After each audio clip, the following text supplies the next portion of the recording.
Hi, everyone. I know we are right after lunch, so I'll try to be somewhat energetic. As an aside, I think this is the greatest first slide ever. I don't think I'll ever top this. I don't think anyone will ever top this.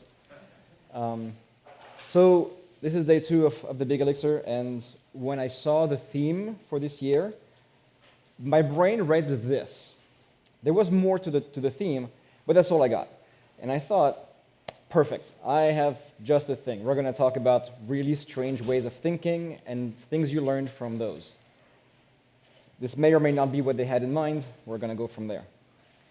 So, sanity check first, who you're listening to. My name is Aldric. You can find me as Trevoke everywhere online, whether it's GitHub, Twitter, LinkedIn, whatever. I'm Director of Engineering at Stash. I'll talk about that in a second, very briefly, because very few of you are here for this, I think. I love Ruby, I love Smalltalk, I love Lisp, I love Elixir. My brain works really well with languages in this family. I've been writing code for about a decade. I also love extreme programming, lean, agile. Talk to me after the session about all of these things. And so Stash does not have Elixir yet, but we are hiring. So if you join, together we might be able to make changes. The backend stack is Ruby and Scala. We have a bunch of course, Kotlin, Swift, etc. So without further ado, let's talk a little bit about songs. I never get to open with song lyrics, and I may never get to do that again. But this has always spoken to me, right? There's really 2 reasons why this talk exists. The first one is that I believe continuous improvement is critical. And the best way to do continuous improvement, personally, professionally, and so forth, is with intentional experiments, right? Which means a lot of failure and eventual success. And I hate to be that guy, but I'm going to quote Radical Candor. Andy Grove says of Steve Jobs in the book, I didn't say Steve is always right. I said he always gets it right. Like anyone, he's wrong sometimes, but he insists, and because he's Steve, not always gently, that people tell him when he's wrong, so he always gets it right in the end. And that's, I think, a very important mindset to adopt. I have found more song lyrics. The second reason why this talk exists is because Impostor Syndrome is a thing. I went through it for a while. I still go through it every once in a while. It just never really leaves for me. But it manifests differently for everyone. I've got this possibly fancy title of director now, which might mean I'm very important or not. It's hard to tell. But I've made plenty of mistakes on the way. And I want to show that you can make mistakes and that doesn't stop you from getting better. And because we learn well with stories, I'm going to try to make some of these lessons I've learned through stories. Now, apparently, Pavel Kinney said yesterday that this slide had to exist, so I added it. Why this side project? Frankly, the reason is why not? I didn't have a better reason to start this. I just wanted to try that. And this project has spawned a lot of good conversations, a lot of really great lessons. I've met really good people because I started doing this work. And it even spawned a small open source community.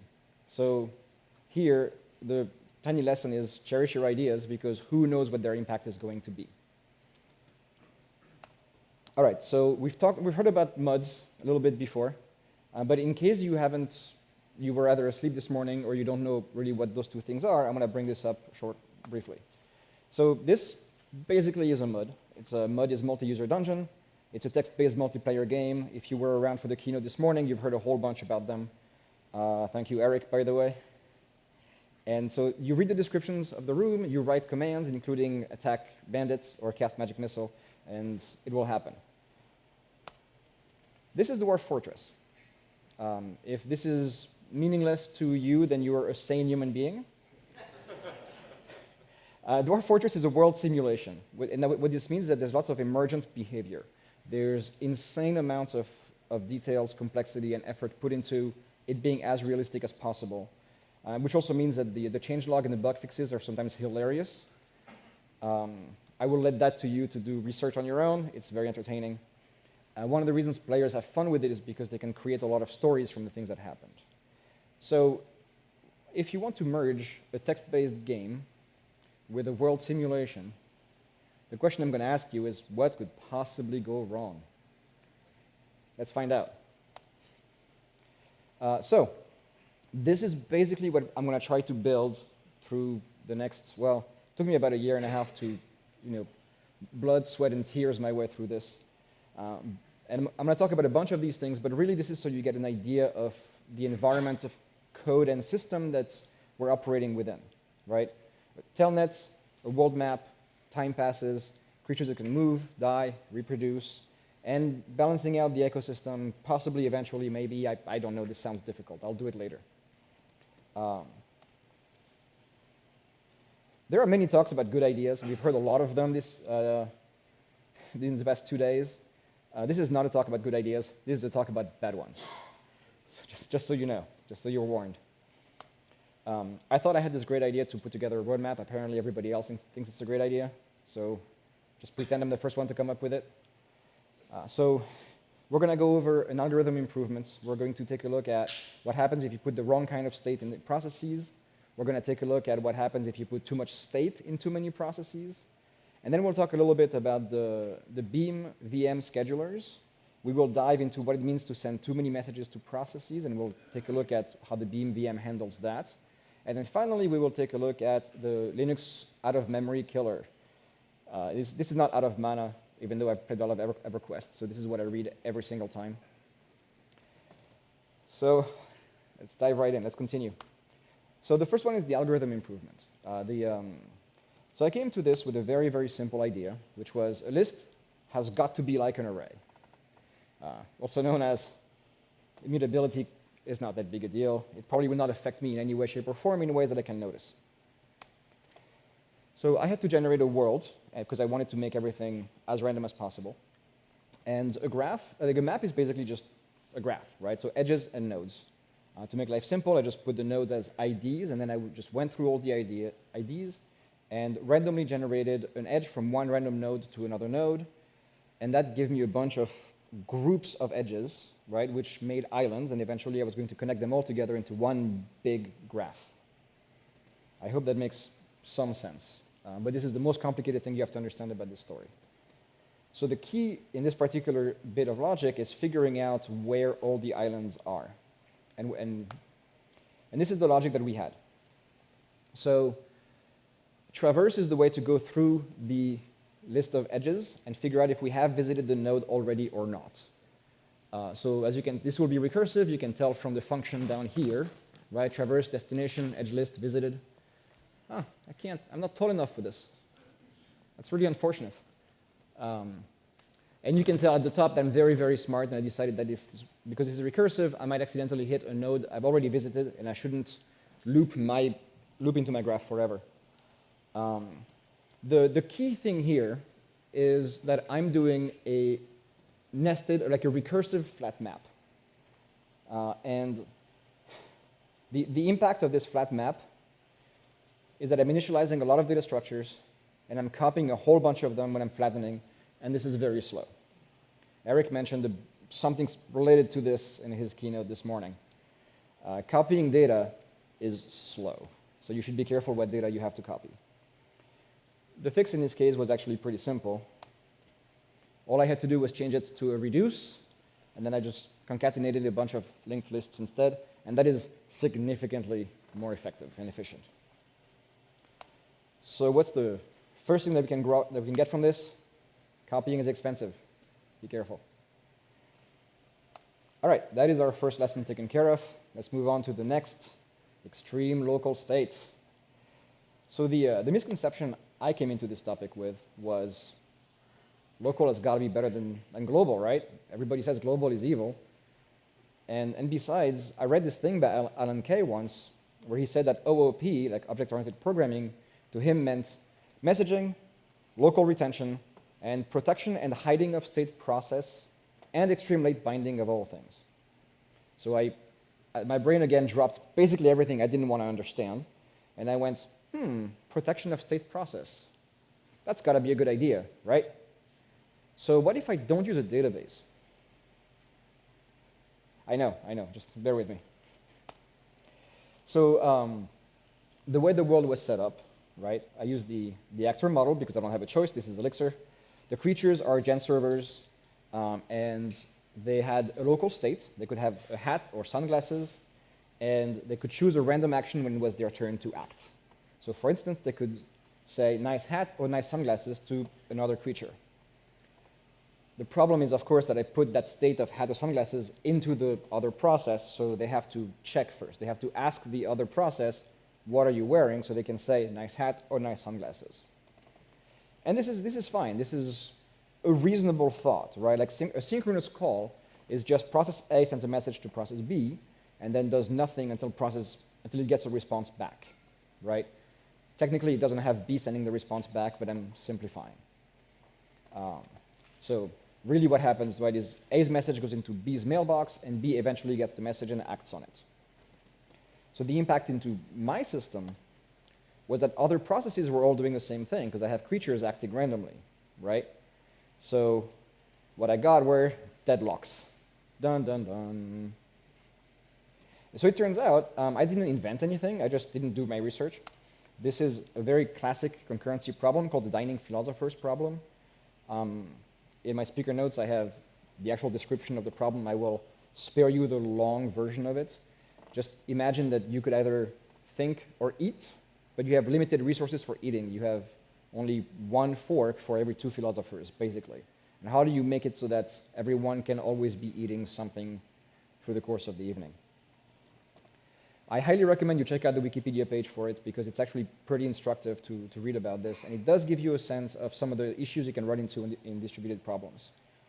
So the fix here was actually to use tell, don't ask as a high-level architecture system, right? The idea is you don't ask for information, you just say what you want to have happen, and then you let the rest of the system figure out how to make that happen or not. It's a big paradigm shift, and it causes fundamental architectural changes. And this is a whole series of talks and books on its own, so I will not go into it too much further. So this was our first lesson. Our second lesson is that you probably shouldn't be asking for information, especially if your goal is to hide that information away from the rest of the system. Okay, so extreme local state, maybe not a fantastic idea. What if we go the other way and say, well, maybe the problem is not enough people have enough local state? This is, again, something that Eric talked about a little bit this morning. I would love to say that I figured out that some state is global is a reasonable solution when I encountered the deadlocks above, but I really wanted to not do databases. So it's not clear to me yet whether I'm too stubborn or not smart enough or both. The misconception here was that fewer synchronous calls will reduce the opportunity for deadlocks to occur. The real problem, of course, is that it's not how many synchronous calls are happening, but which synchronous calls are happening, right? The actions I have in my system which are synchronous are the ones that will generate deadlocks. It doesn't really matter if there's 2 or 2,000. All I'm doing is playing the race condition game. You may also notice that as I go through this story, I'm not actually solving the correct problem. And the reason why is because I had misdiagnosed, and that is also a whole other talk. I'm not going to get into this. But this is also why I'm going to talk about something which is not related to checking hats and sunglasses. It's because I was looking at the wrong problem when I did this. Still learned something, so win. So instead of, each process has its own state, and they'll be queried for state, I am going to copy some data into each process because that allows me to do fewer synchronous calls. Now the consequence here, of course, in this particular situation is that every time a dwarf moves from a location to another location, a whole lot of state has to be changed. So I created caches. Caches are very hard to invalidate. Eric mentioned this in his keynote this morning. It is one of the 2 hardest problems in computer programming, along with naming and off-by-1 errors. So the fix here was actually some state is global. I gave up. But there's actually a deeper truth here, right? Which is that you have a choice for where the state goes, right? So we talked about this actually. The entire keynote this morning was about this topic, which is we've gone stateless for 15, 20 years, and in large part it was because it was easier to think of the system this way, and we didn't really have an option for having a stateful system. It was very complicated to have a stateful system. But in Elixir, in Erlang, we have a choice for where the state goes. We can create stateful systems if we need to. We can do how code deploys, right? We have ways of injecting a new code into a running process, and we have ways for upgrading the state in those running processes. And again, this is a whole other talk, which, by the way, pretty much happened at the Big Elixir last year. Desmond Bowe gave that talk. You should go check it out on YouTube. It's a really good talk. I highly recommend it. So the lesson here is prefer a single source of truth. And this might be self-evident to all of you. I had to go and fail. So this is distributed state taken care of. Let's go take a look at the schedulers. So the tick, if you're not familiar with that, is not actually the blue tick made famous or refamous again by the Amazon series. It is the tick from the game of life. It's a unit of time passing. So here's a picture from the game of life. Short version is that every cell that is filled is called alive, and every cell that is not filled is empty is called dead. The current board state is the input for the next board state, and every tick, every unit of time, you compute the new state. The tick is a convenient shortcut to talk about time passing. The misconception I had here is that probably it's okay if I send 15 to 20,000 processes a message at the same time. So the tick for the system is called the heartbeat generally, because when the heart beats, the system, which is alive, continues to move forward. So what happened here, I can't resist the joke about the tick. I'm such a nerd. So the way I had this set up at the time in the system was that every dwarf, every creature, was registered in a global registry.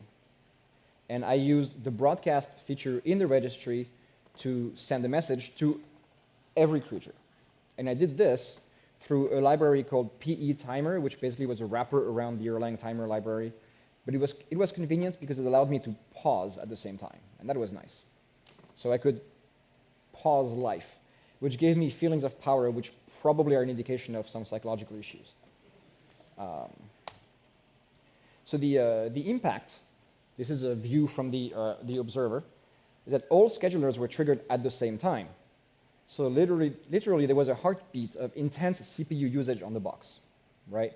Now the Beam virtual machine has a pre-emptive scheduler, which means it chooses how to allocate actions to each process.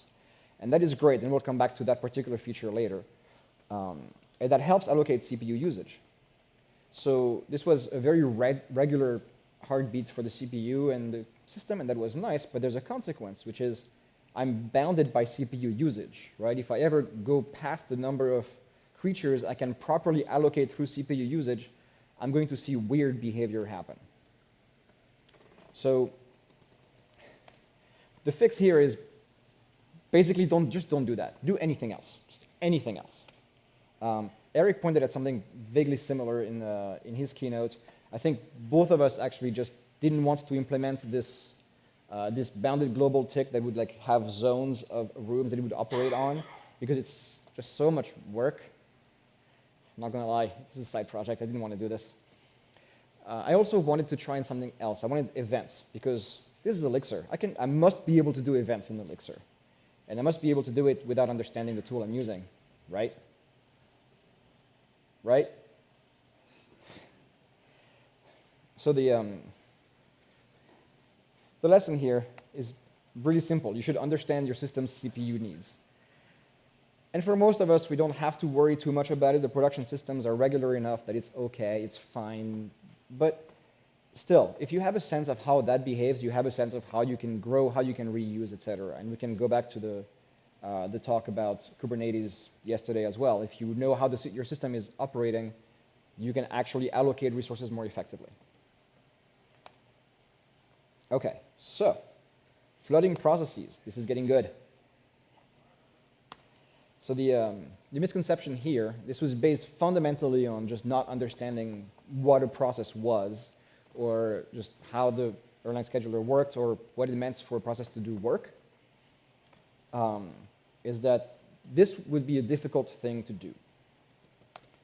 So the way I had this set up, and again, Eric had some version of this problem. Apparently, we just gave the same talk.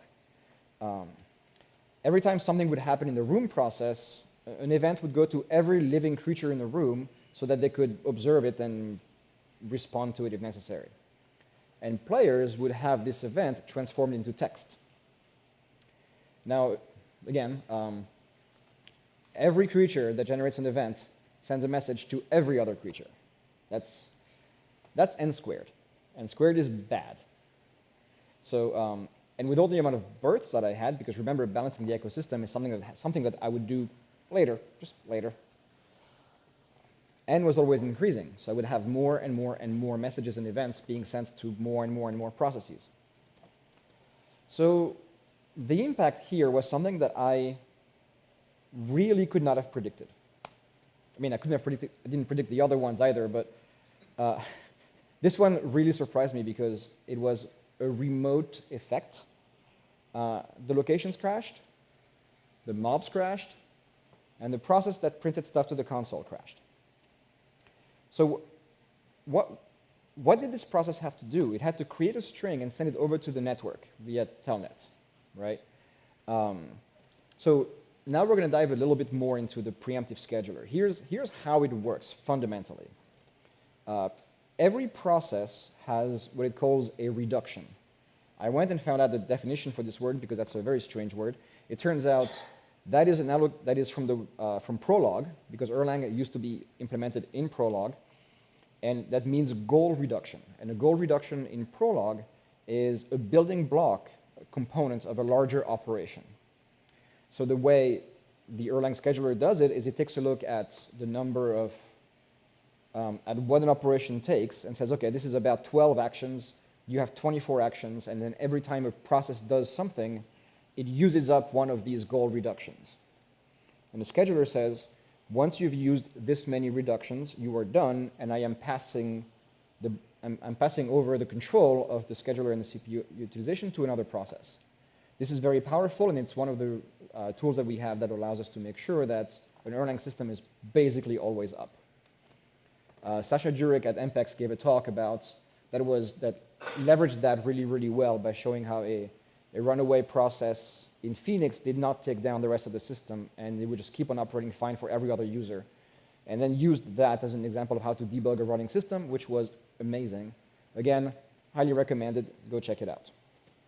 So the important thing here, the key, the thing that I wasn't aware of, and that may eventually bite you, although I hope not, especially after you hear this, is that the Erlang VM has a very interesting feature. The larger the mailbox for a given process, the more reductions it costs to send a message to it. So if you have a process that has 5 messages in its inbox, maybe it will cost 3 reductions. If it has 5,000 messages, it might cost 15 reductions. And this is actually a very, very normal spike balancing system, right? It's, again, one of the ways that Erlang allows a system to be resilient and stay up because spikes in traffic occur, and that's fine. And it should be handled reasonably. So this is a way it basically implements back pressure at the Erlang level. The problem that I had was that I was always sending more messages, and I was never not sending messages.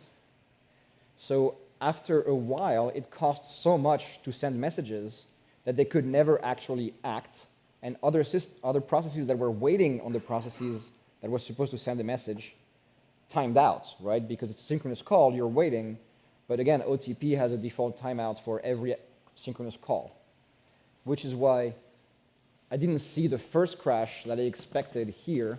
I saw a location crash because the location depended on a mob, and a mob was trying to send a message to the process. This is why I said I could not have predicted that, because that took me a while to figure out.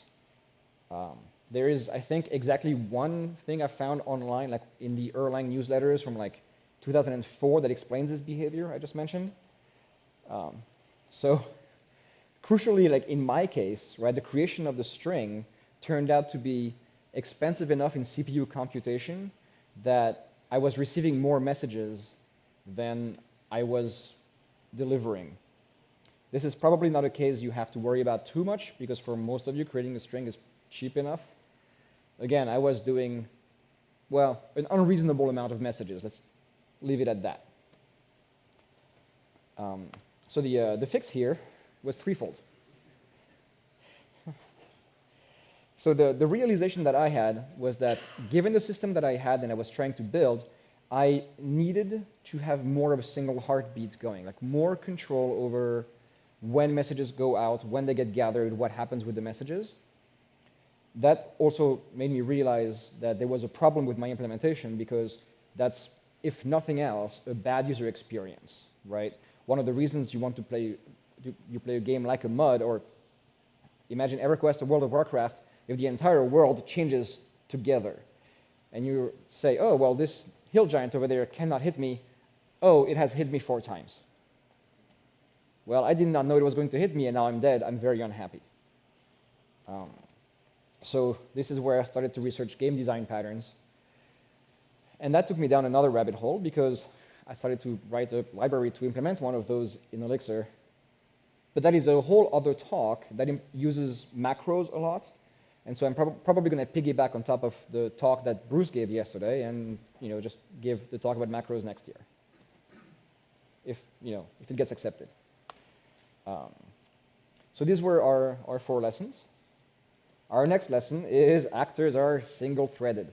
When you start a process, you are fundamentally asking your system to serialize everything through this process. And that is, again, generally not a problem for most systems, but it is important to be aware that this is an architectural decision you are making every time you create a process. All right, are you ready? This is my favorite. So, the out-of-memory killer. My misconception here was very simple. I don't have to worry about RAM. There's always enough RAM. 640K has to be enough for everybody. So remember when I said I would balance out the ecosystem? So first of all, it turns out there's equations for that, which I wasn't aware of before. But beyond that, this is where, to some extent, I actually had some success in my simulation, because I had some amount of emergent behavior. Once I fixed all the stuff and other things I haven't mentioned, I figured now the system is stable. It is fine. People can log in and they can, let's say, play the game, which was walk around and maybe send messages to each other. The game, by the way, is not up right now. Just don't try. It'll become eminently clear why if you can't guess already. So what would happen here is I would launch the game, and I would tell my few friends, Eric, some others, hey, you can now play the game. Log in, tell me if it works, tell me what you think of it, give me UX feedback, it's text. And after an hour and a half or so, someone would say, hey, your game is down. And I thought, this is strange. So this took me like 3.5 days to troubleshoot, because I thought at first, surely I made an issue with the code. I did something wrong. And you can probably guess at this point why I thought the issue was mine, given the amount of forethought and research I put into designing the system. But I went through all the code I had, and everything checked out okay. Like, the things were born when they were supposed to be born, things died when they were supposed to die, things could move properly, everything was okay. But I would launch the game, and then an hour and a half afterwards, it would be down. So eventually, I launched the game, connected to it as a player, and then on the server, I decided to just launch htop. I didn't know what to do. I figured I'll start with that, and I'll figure out if something else is happening. And this is where I learned that Linux, the kernel, has an out-of-memory killer. And what it does is it kills non-essential OS-level processes, not Erlang processes, right? It's Linux kernel, that use too much RAM. We don't see this all that often, because for the most part, the RAM that we see as used, like in this case, there's 8 gigs of RAM used. My guess is that out of these 8 gigs of RAM that are used in this picture, maybe about 2 are actually used. The rest are controlled by various pieces of software, various systems that have marked it as free but haven't released it back to the operating system. And that doesn't get released back to the operating system until generally that piece of software is killed. You can actually, as a side note, force Erlang to release memory back to the OS, which is very cool, but it is kind of expensive, so you probably shouldn't do it too much. So what I saw happen when I launched HTOP is that the amount of memory used would grow and grow and grow and grow, and then it would go back down all the way to like nothing. And weirdly enough, the next thing below, the list of processes that were running, no longer had my game, and I was no longer connected to my game. So I connected these events together and thought something must be happening. It turns out balancing the lifespan with reproductive maturity, likelihood of becoming pregnant, and length of pregnancy is very difficult. Who would have thought? So the fix, again, the correct fix is probably find an equation. That is not what I did. What I did was I created an Elixir process that every 5 minutes would check how much RAM was available. And if less than 15% RAM was available, it would stop births from being allowed. And if more than 20% birth was available, where RAM was available, it would allow births again. So production systems are significantly more predictable than this. So that's very good for all of you in this room, I think. Also because that's not an option you are necessarily able to take in a production system. But the lesson here, unequivocally, is the pair to lesson 4, which is you should understand your system's RAM needs. Okay, so this is all 6 lessons. I have a bonus, because I mentioned at the beginning that this side project actually spawned an open source community, and I want to take you through that pretty quickly. Because that was really about a year of work, but anyone ever heard of this expression? 2, 3, 12,000 hands? Great. So for those of you who haven't raised their hands, maybe it's because of the food coma or you haven't heard of it, yak shaving is what we call having to do work which isn't the work you're supposed to be doing because it is too hard to do the work you're supposed to be doing. So instead, you have to do this refactor or this change or whatever. In this instance, it is yaks all the way down. So the topic here is the Language Server Protocol, LSP. So I need to thank Microsoft for putting this together. This is what backs VS Code and makes it so amazing with JavaScript. It allows things like code completion, jump to definition, display documentation, etc. So I use Emacs. Come at me, come on. I tried to contribute to Alchemist.el, which was a really impressive piece of software overall. The author and primary maintainer went AWOL, I believe because he has a family and a life. That is my current understanding of the situation.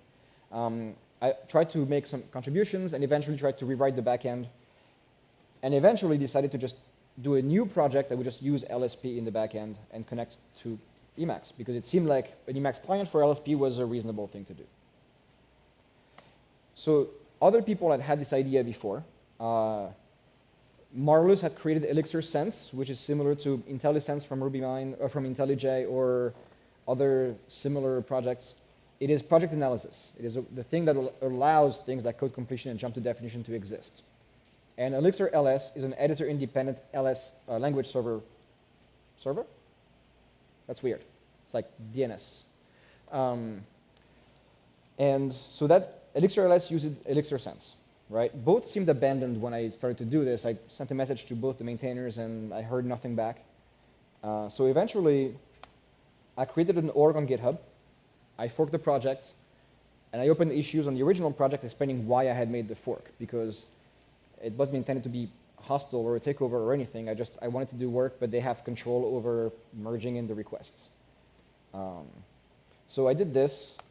I created a channel in the Elixir Slack. It's called language server, hopefully predictable. Recruited folks, Jason and Andrew. Jason is the most active. We are actively looking for more people to join, by the way, just in case you're curious and you want to help. Since the keynote yesterday morning talked about how to make Elixir, a more alive community, better tools always help. Eventually, Marlus came back from wherever he was and joined, so that's really cool. He's there too. The community actually is active. There's 100 people in the channel, and some people actually ask questions or try to use it. The last open loop is that we still don't have a good communication with Jake. So Jake, if you're out there, please join us. We would love the opportunity to work with you. So summary on the Yaks. I went from my project to a library to help me with my project, to updating an open source library that was also a plugin, to creating my own, to saying this is too much work, I don't have time, I'm going to create a community to do this instead. I don't necessarily recommend this to everybody else, but that took me only about a year, so that's overall reasonable.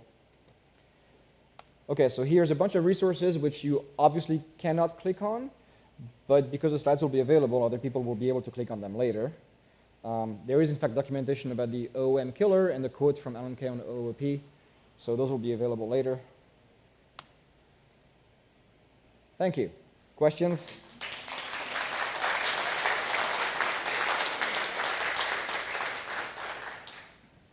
Do we have any questions? There we go.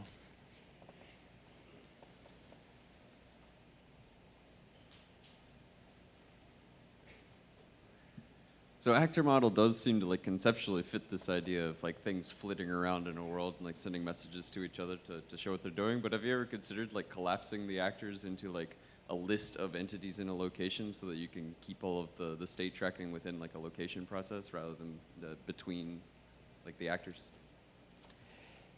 Yes. So if it's not eminently clear from the rest of this talk, I've stayed away from things that sounded reasonable for the most part.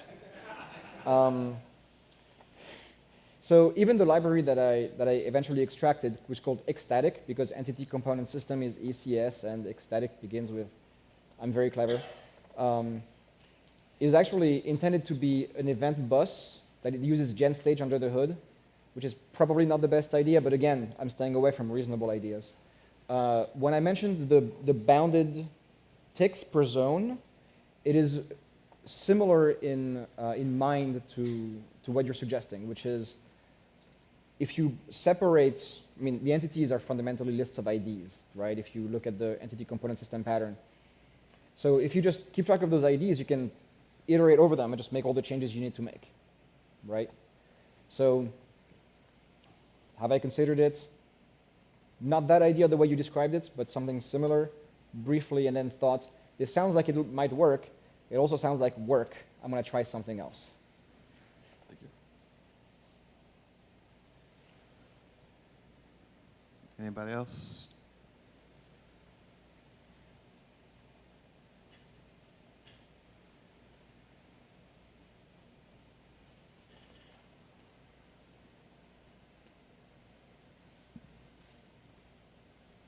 So you mentioned you had some deadlocking using call. Is there a reason why you couldn't use cast and just make it asynchronous? So the reason I, let's say, couldn't use cast was because I didn't want to. No, so really fundamentally, right? I started off this problem was born because I wanted to use extreme local state, and that meant the only place where this information was in the process. So if I wanted the behavior of saying nice hat or nice sunglasses, I fundamentally needed to go ask the process for this information in order to reply, to take my own action. So that created a natural waiting system, right? There is actually a project called ErlMud, which I think I linked to in the resources, which is ERL mud, Erlang mud. And yes, I did. That one. I can use presentation software, I promise. And that one actually introduces a very interesting idea, which I would like to explore now that I understand how processes work. And that idea is very simply that if you need to do a synchronous action between two processes, you spawn another process that will manage the synchronous actions. So that gives you, it is similar in mind to a two-way commit. So what I would do in this case for saying nice hat is I would, as Alice, I might spawn an I process. Sorry, I like this one, right? And that I would then ask for information from Bob and then send the information off to Alice, and then neither Alice nor Bob are actually blocked by this two-way synchronous call. But fundamentally, the reason why I couldn't is because I didn't want to, and I made a dumb design decision. Thank you. All right. Thanks, Aldric.